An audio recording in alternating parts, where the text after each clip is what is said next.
Bueno, el día de hoy, chicos, vamos a trabajar, vamos a hacer como una cuestión de los primeros pasos en lo que es el manejo de Adobe Illustrator. Como ustedes saben, y ya les venía comentando, dentro de todos los programas que tiene Adobe, digamos que nosotros los podemos encontrar en lo que viene siendo el Creative Cloud. Digamos que hay muchas aplicaciones, ¿no? Digamos como Photoshop, Illustrator, está el Acrobat, InDesign, Still, Lightroom, After, Bridge, Dimension. Bueno, hay una cantidad de programas como tal y nosotros podemos darnos cuenta de que estos programas pueden llegar y entenderse por ciertas categorías, ¿no? Estas categorías pues, nos permiten a nosotros saber cuáles son los programas indicados para determinados proyectos, ¿ya? Lo que tiene que ver, por ejemplo, con fotografía, retoque fotográfico, diseño gráfico, digamos, es como lo que nosotros nos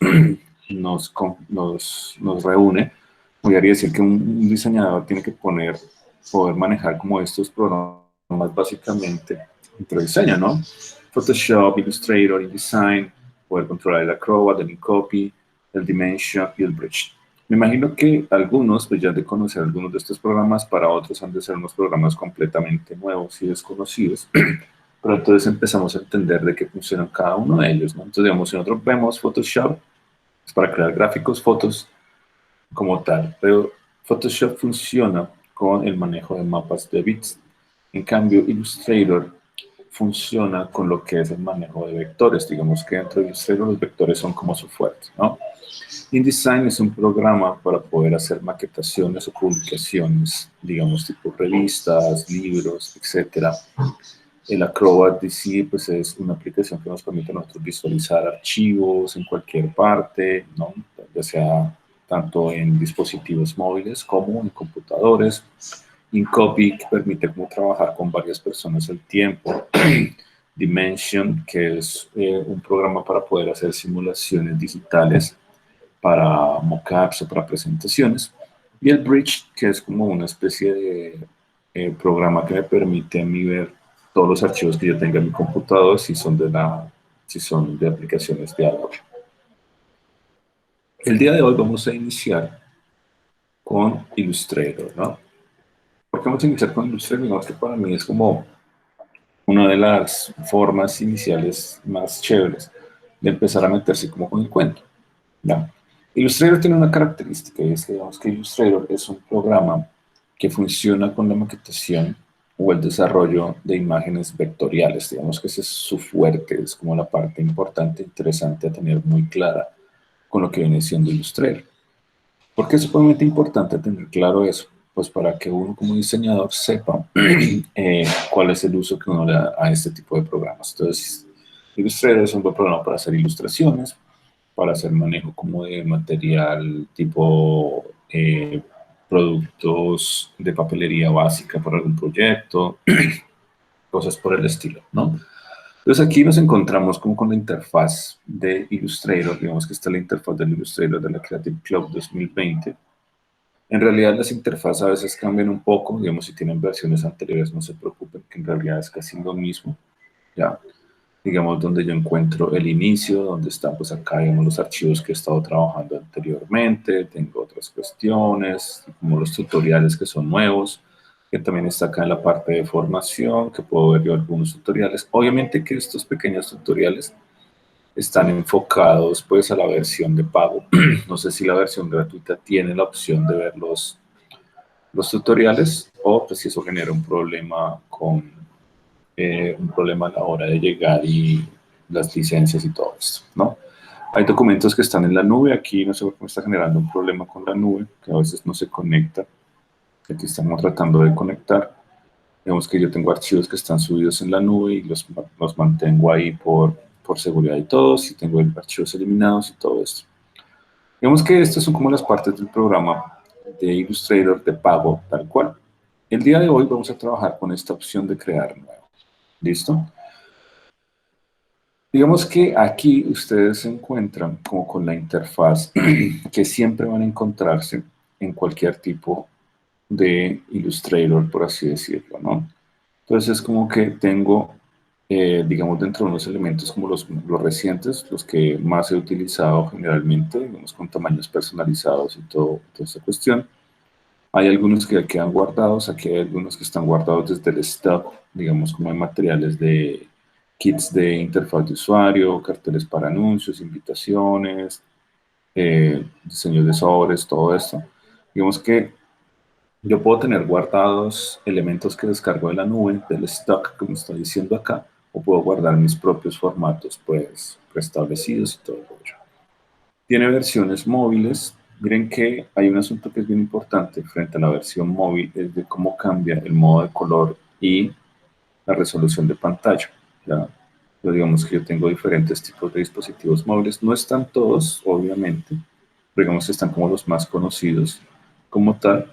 Igual, si yo necesito trabajar con algún dispositivo móvil que no esté dentro de esta lista, yo puedo buscar en internet cuáles como las proporciones o la resolución o el tamaño de la pantalla de determinado dispositivo y pues colocarlo acá ya con las dimensiones, ¿no? También tenemos como algunos elementos para diseño de páginas web, el más común, el web grande, etcétera, etcétera, con todos los formatos pues que podemos encontrar. Y digamos que el día de hoy pues, vamos a trabajar con este, que es el de impresos. ¿Ya? Hay otras cuestiones como para película y video. Digamos que Illustrator no es un programa de animación y edición de video, pero tiene algunos elementos que me permiten crear fondos o crear algunos elementos visuales para determinados tipos de pantallas que yo puedo tener aquí, o 4K, 8K, HD, etcétera. Y uno que también puede ser muy común es como el de desarrollo de obras de arte o ilustración.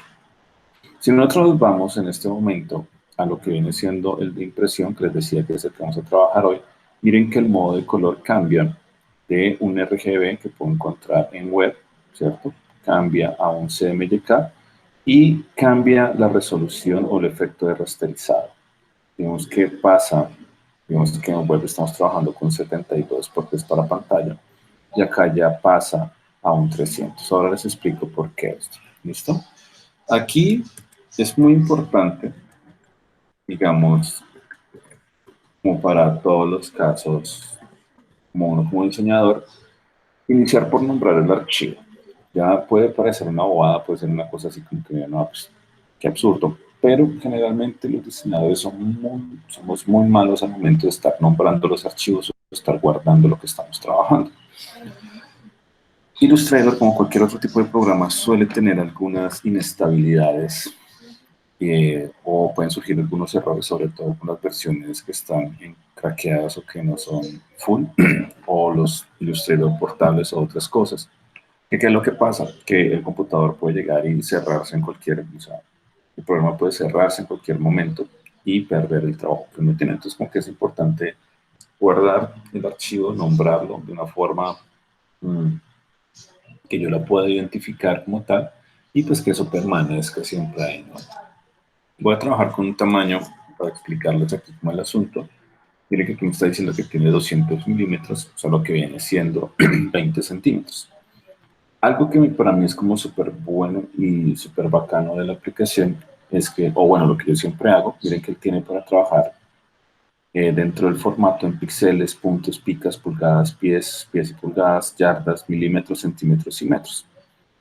Yo siempre, cuando hago trabajos, digamos que es de papelería o cualquier otro tipo de ilustración, lo que sea, trabajo en milímetros. Porque es curioso, pero el programa, al momento que está configurado para milímetros, da una mayor precisión con las herramientas, a comparación de que si está configurado en centímetros o en metros. Entonces tengan en cuenta, para ser mucho más precisos, que ya les voy a explicar esa precisión para qué se usa o por qué trabajarlo en milímetros como tal, ¿no? Voy a hacerlo con un ancho de 200, digamos que voy a trabajar con un alto de 300. Y miren que yo aquí puedo tener una orientación vertical u horizontal y yo puedo cambiar entre eso. Entonces, digamos, aquí está con el ancho de 200, pero si cambio acá, el ancho ya pasa a ser 300 y el alto de 200. Voy a trabajar una sola mesa de trabajo, aunque yo pueda tener muchas más mesas de trabajo, pero por el momento vamos a arrancar con una y ahora les explico ya con el archivo hecho, estas mesas de trabajo de qué van. El sangrado es algo interesante y necesario al momento que estoy trabajando con archivos que sé que van a ir para impresión o que necesito hacer unas impresiones más adelante. El sangrado es como un reborde que generalmente ocupa 3 milímetros, que yo sé que voy a perder. Entonces yo de anterioridad sé que esos 3 milímetros se van a cortar, se van a refilar, en mi impresión se van a dañar, todo, etcétera, etcétera. Entonces siempre trabajo como con esos 3 milímetros adicionales para tenerlos siempre ahí presentes. ¿Ya? Ahora, aquí en las opciones avanzadas me encuentro con el factor del color CMYK y con el color RGB. Ahora, ¿cuál es la diferencia entre los colores CMYK y los colores RGB? Digamos que los colores CMYK, que las siglas CMYK vienen de cian, magenta, amarillo y negro, o sea, cian, magenta, yellow and black, ¿ya? Me sirven para mí pensar en colores que vienen desde los colores pigmento, o sea, los colores que se imprimen tal cual, ¿listo? Y los colores RGB vienen de la referencia red, green and blue, que vendría siendo verde, digo rojo, verde y azul. Entonces, esos son colores pantalla, son colores luz. Entonces, cuando yo voy a hacer un proyecto que yo tengo muy claro que va a ser impreso, pues efectivamente empiezo a trabajar con colores CMYK, ¿ya? Y cuando yo sé que va a ser algo que va a ser diseñado o pensado concretamente para pantallas, trabajo en colores RGB. Puede ser, no, o sea, no es que puede ser, sino que los colores CMYK, por ser impresos, tienden a volverse un poco más opacos que los colores RGB, que como son colores luz, colores de pantalla, son mucho más brillantes. Entonces tengan muy en cuenta eso cuando ustedes vayan a hacer cualquier tipo de proyecto, de hacer una buena configuración del modo de color. En este caso, CMYK, porque vamos a trabajar un archivo pues, que se supondría que era para impresión. El efecto de rasterizado es lo que tiene que ver un poco con la resolución del archivo o la resolución de salida que va a tener mi proyecto. Si nosotros ampliamos aquí, tenemos una resolución alta de 300 puntos por pulgada. Ese PPP o esos puntos por pulgada es la cantidad de información que contiene el archivo y que va a contener ese archivo al momento de que yo lo llevo a imprimir en este caso. Los 300 ppp pues, me permiten tener la mayor calidad o la mayor resolución posible de ese archivo. Se utiliza mucho para impresiones de largo tiraje. Cuando yo estoy trabajando con una imprenta, una litografía o lo que sea, siempre es necesario utilizar unas resoluciones de 300 ppp. O cuando tengo ilustraciones de alta calidad, como obras de arte de ilustración que son de alta calidad, también es recomendable tener toda esa resolución.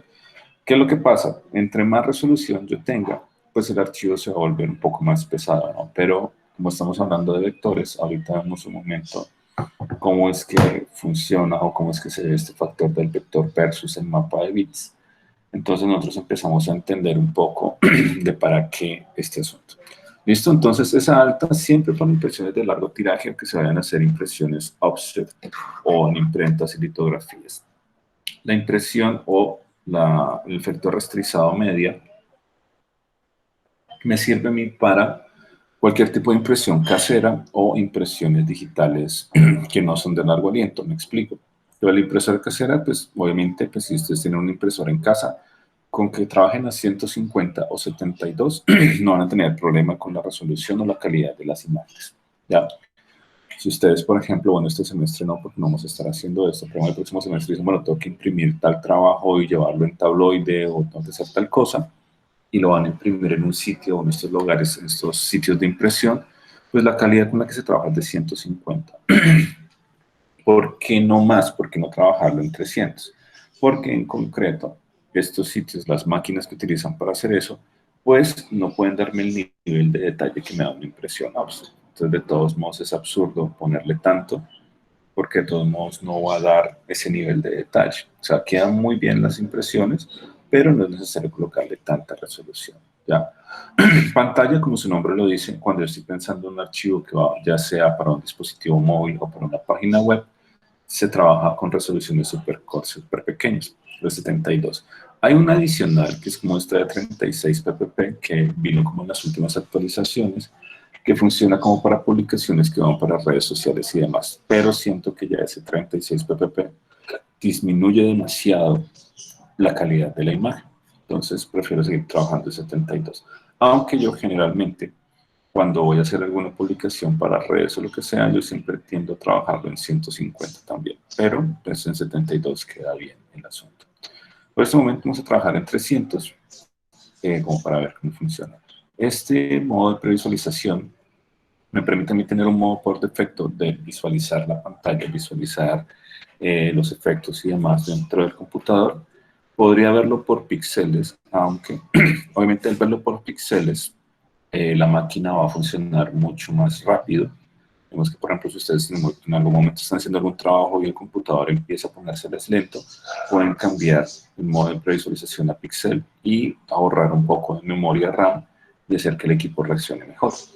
Y en contraposición está el sobreimprimir, que pues ya me está dando a mí como la calidad de cómo se vería impreso y otro tipo de cosas. Si yo tengo un 300 y lo pongo en sobreimprimir, va a exigirle mucha más RAM porque va a tener más detalles, va a tener mejor calidad de la imagen con el computador, entonces se va a poner un poco complicado.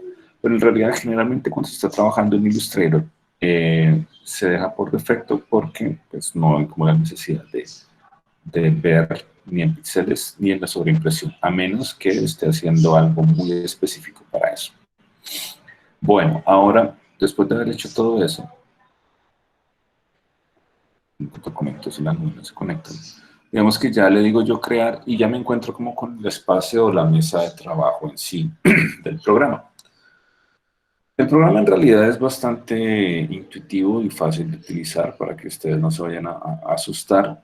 Les voy a explicar como lo básico, pues para que ustedes puedan entender un poco qué es lo que tiene. Entonces miren que en la parte superior, digamos aquí, pues yo estoy en Mac, en Windows es muy similar también, digamos que en la parte superior está todo lo que es como el archivo, donde puedo guardar, exportar, etcétera, una gran cantidad de opciones que más adelante podremos ver de cómo funciona, ¿cierto? Algunos elementos de la edición, como el copiar, pegar, cortar, pegar delante, pegar detrás, pegar en todas las mesas de trabajo, que son opciones que ahorita vemos cómo es que funcionan las mesas de trabajo en sí. Buscar y reemplazar me permite a mí, digamos, por ejemplo, si yo tengo un color específico en mi trabajo y sé cuál es ese color, y lo trabajo en 5 mesas de trabajo y en muchas piezas, no es que yo tenga que ir a pieza por pieza a cambiarlo, sino que yo puedo decirle buscar y reemplazar, y él pues buscaría cuál es ese tono específico y me dice, bueno, con qué quiere cambiar ese color, entonces yo tengo que contar.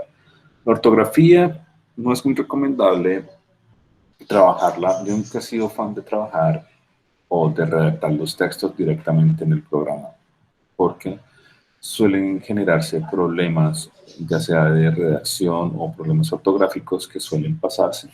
Y pues digamos que el corrector ortográfico que tiene el programa no es que sea muy bueno. Entonces, como para evitarse problemas, es mucho mejor que ustedes, al momento que van a hacer un texto, abran Word o abran un TextEdit, un blog de notas, lo que sea, lo redacten ahí y de ahí ya lo copien y lo peguen en el programa. Tiene otros elementos por ahí frente a la edición, frente al objeto, algunas cuestiones que ya funcionan con los objetos que se van creando dentro de los vectores. Entonces es bien chévere que bueno, en su momento veremos algunos de ellos, no todos, porque es muy extenso ver toda esta cantidad de cosas. De igual forma veremos algunos elementos para el manejo de texto, una de las tipografías, una cantidad. Y pues aquí hay como una suerte de opciones adicionales, los efectos también. Bueno, digamos que el programa tiene unos efectos básicos. No es que sean los efectos más pro, pero digamos que son unas cuestiones como sencillas que sirven pues como para poder darle un poco más de vida a los proyectos. Acá algunos elementos, como les decía, miren, contornear, previsualizar en CPU, la previsualización de sobreimpresión, la visualización de píxeles, que digamos si ustedes en algún momento quieren hacerlo, pues lo pueden ver acá. Ya, modo de presentación, una cantidad de opciones de visualización del programa, las guías, las reglas, etcétera, lo veremos más adelante. Y digamos que una de las ventanas o uno de los menús importantes es el menú de ventana, porque en esta yo puedo tener o tengo en concreto todo lo que puede hacer el programa, las acciones, alinear, apariencia, atributos, todos estos elementos son los que permiten al programa trabajar, ¿ya? Que vienen siendo como las pestañas que están acá en la parte derecha. Entonces aquí yo encuentro todo, ¿no? Si yo digo busca trazos, entonces mi busca trazos está por acá, y empiezo a encontrarle como que todo, ¿no? Entonces vamos a trabajar con color, entonces el color está acá. Todo esto aparece aquí en el panel de ventana. Entonces, digamos, si ustedes quieren hacer algo, pues, lo que pasa es que va a trabajar con los símbolos, bueno, los símbolos están también acá. Más adelante que trabajemos con símbolos, pues obviamente veremos para qué es ese asunto. Y hay, pues obviamente, otras opciones, ¿no? Como el de información, que yo no lo tengo acá en mi panel configurado, pero pues está en cualquier lado. Entonces, miren, puedo llegar aquí, darme un punto específico en el espacio. ¿Ven? Ahora que veamos, veámoslo aquí, tengo un objeto, me dice esto tiene tanto de ancho por tanto de alto, yo creo que perfecto, y ahora está ubicado en otra parte del espacio, tal cual. ¿Listo? Entonces, digamos, tengo esta primera barra que son como los de menús.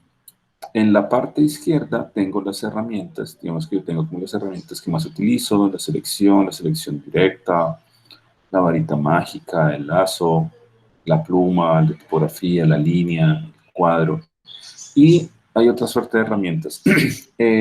Antes tenía más configurado esto y solamente tenía como las herramientas que utilizaba frecuentemente, porque hay algunas que no suelo utilizar.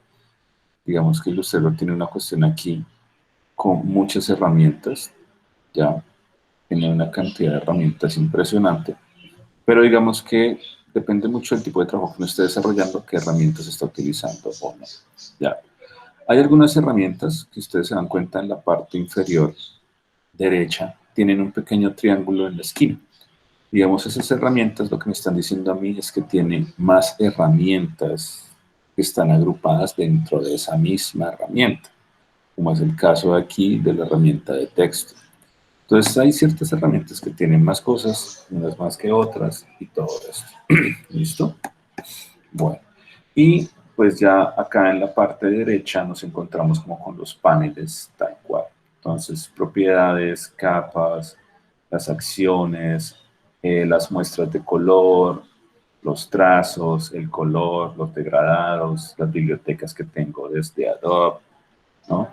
Las guías de color, el buscatrazos que les decía ahora, la alineación, la tipografía, los párrafos, las características de OpenType, los glifos. Bueno, digamos que acá tengo yo como que lo que más utilizo. Más toca con las mesas de trabajo, que ahora les explico algo sobre eso. Cómo puedo exportar yo algunos recursos como tal. La apariencia que puede tener un objeto. Digamos que aquí, miren, si yo hiciera un objeto, digamos que en este momento estoy haciendo un cuadrado, él me dice, digamos que por acá, llegó alguien tarde, pero bueno. Entonces, digamos que acá en este panel de apariencia me dice, mire, esto tiene un trazo que tiene un punto, no tiene opacidad y no tiene relleno. Yo como que, listo, ok. No. Hay otros venes por acá con los estilos gráficos que yo puedo colocarle como un pincel, o puedo colocarle como una sombra, o puedo colocarle ciertos efectos.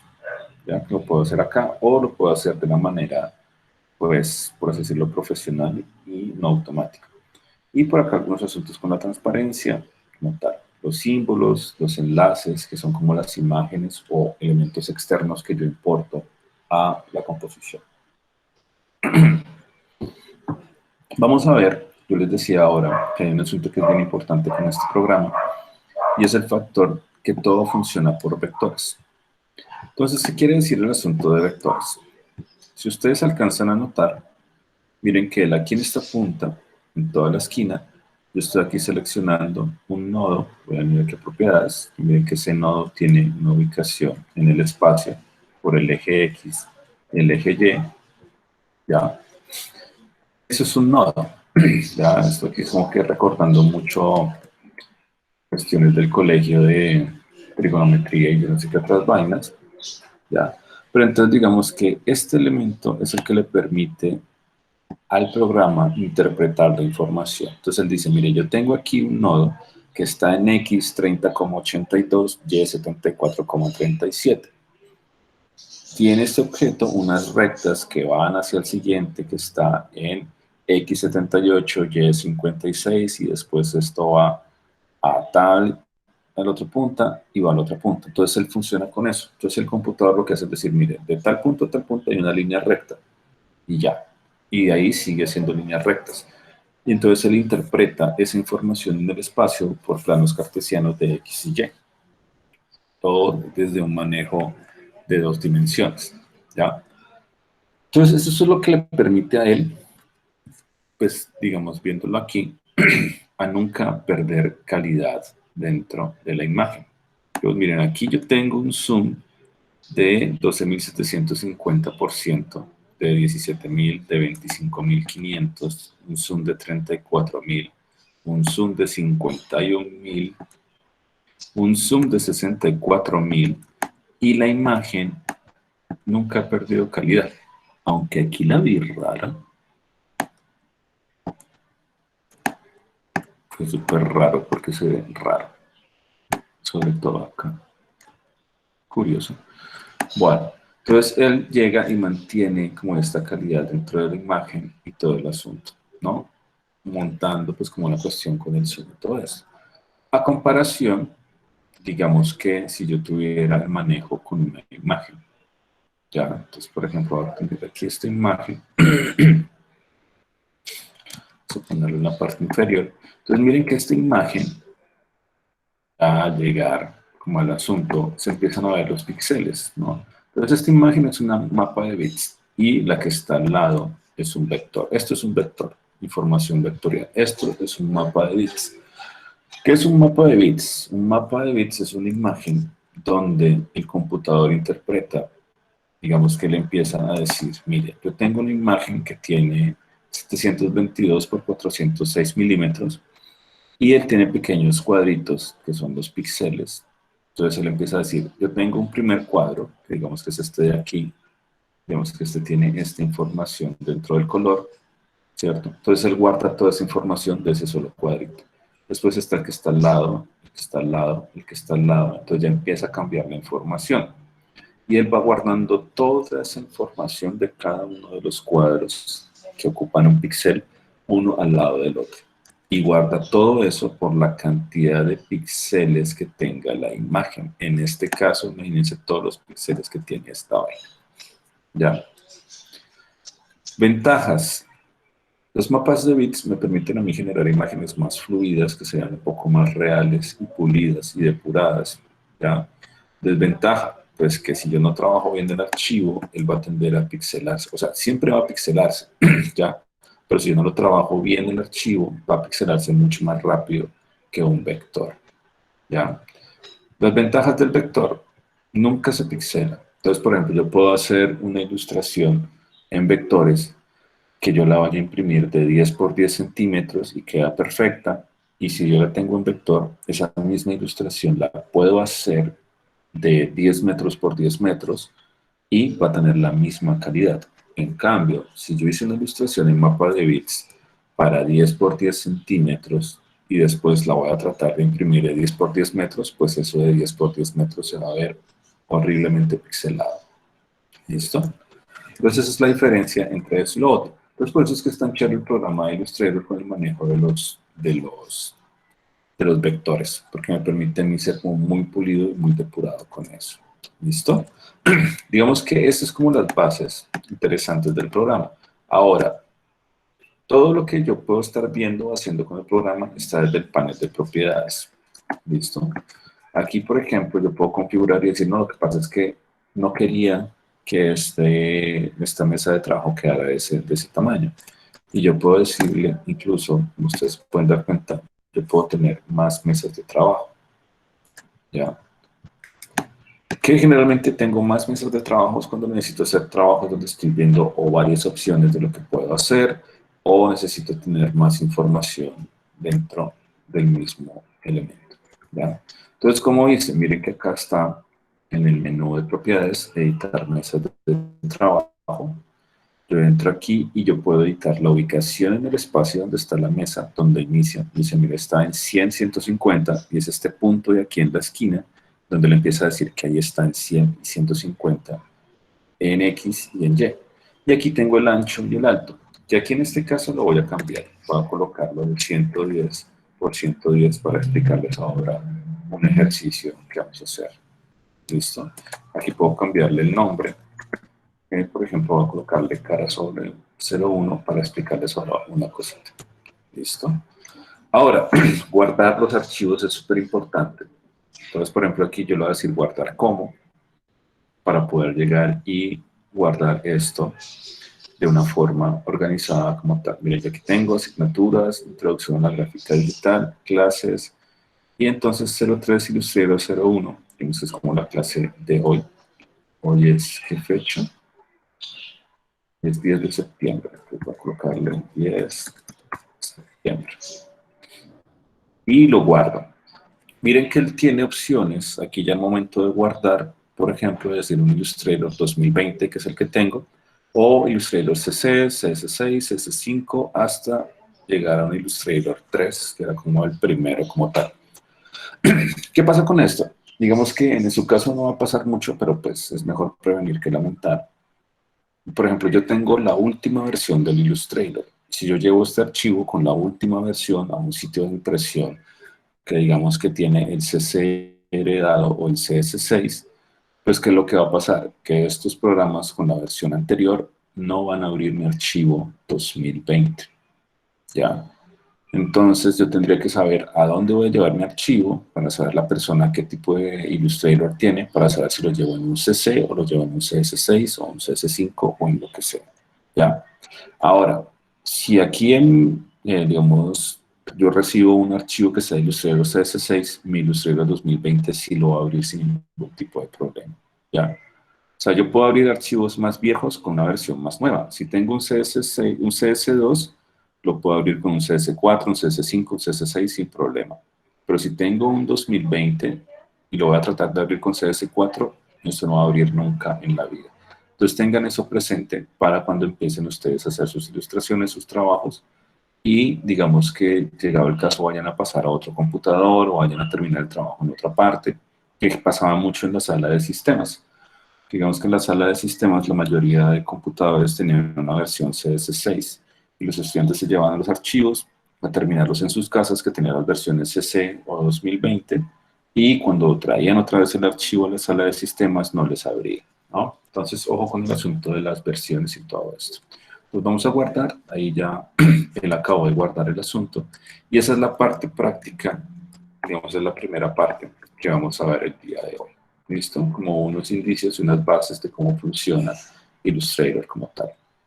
Voy a parar esta grabación para poder hacer una siguiente.